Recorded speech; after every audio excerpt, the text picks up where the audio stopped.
ගිහින් කියනවා කොණ්ඩේ බැඳපු චීනෙට හරිද? කවුද කෝ චීනන්ට මං මේවා කියන්න ඕනේ. මේ මුට ට්‍රක්ද බා? උඹට තමයි ට්‍රක්. අනේ මේ මොන ට්‍රක් නෑ හරිද? උඹට තමයි ට්‍රක්. අයියේ මාව නවත්තන්න මේකේ නවත්තන්නකෝ. මේ මේකේ කට මේ පිස්සෙක් වගේ කියවන්නේ.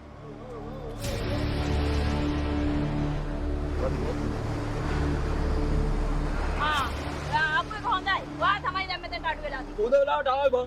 මේකේ කට බලංකෝ. බටුවට ඇත්තරම තුස නැහැ මේක. කට කවුද කො බටුවැටේ? උඹ තමයි. මේ බටුවැටේ කියගෙන ඉන්න බෑ හරිද? දෙන්නාම යවනවා පුඹලා උඩ ඈ. මොකද? කුඹල උඩ යවන්න. අය බැයිද? හා? දැන් යවන්න මේ ඇවිල්ලා ඉන්නේ කුඹල උඩ යවන්න. ඔව්. අට වාගෙන ඉන්නේ නැත්නම් අඩිය අතර පල්ලෙහාට යවන්න බලපන්. ඇතිද දාගත්තා ඇතිද? මචං මට උඹ වගේ මේ සිංහලට ඉක්මනට කෑ ගන්න බෑනේ බං. ඒකයි. අය මොකද?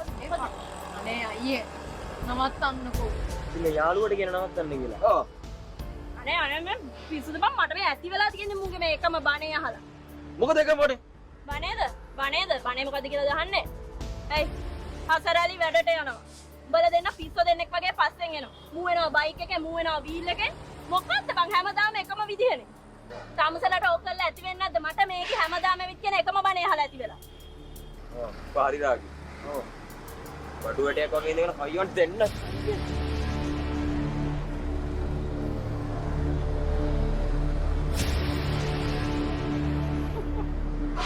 අම්මෝ ඇතියන්ත මූ කියන එකට තමුසේ කැමති වුණා. නැත්නම් ඉතින් මූ ඔක්ගාද්දි තමුසේ නැක් ගන්නවා, තමුසේ ඔක්ගාද්දි මූ නැක් ගන්නවා. ඥාක් මේ දෙන්නගේ මහම දිස්සා. නවත්ත ගන්නකෝ තුන්දෙනාම මේ මහ පාරනේ. අපිට ලැජ්ජ කරන්න හදන්නේ. අතමාගෙන ඉඳපන්කෝ බං. නෑ ඉතින් බං. නෑ ඉතින් උඹ ඊළඟ පාර ඇවිල්ලා මට මුන් දෙන්න කිව්වා කියලා අලුත් කතාවක් හරි කියයිනේ. නේද හලා. ඒ දන්නවනේ මං කවුද කියලා. පරිසරයේ ඉඳපන් හරිද? අයි කියන්නේ. අනේ මම බය නෑ යකෝ. කර. එකයි කවර. කර. එකයි. ඔබට කතා කරනවා. අර මුන්දේ නෝඩම කනනෝනේ එකයි කවරද? එක නවත්ත පොකෝ. උඹ හින්දා නවත්ත.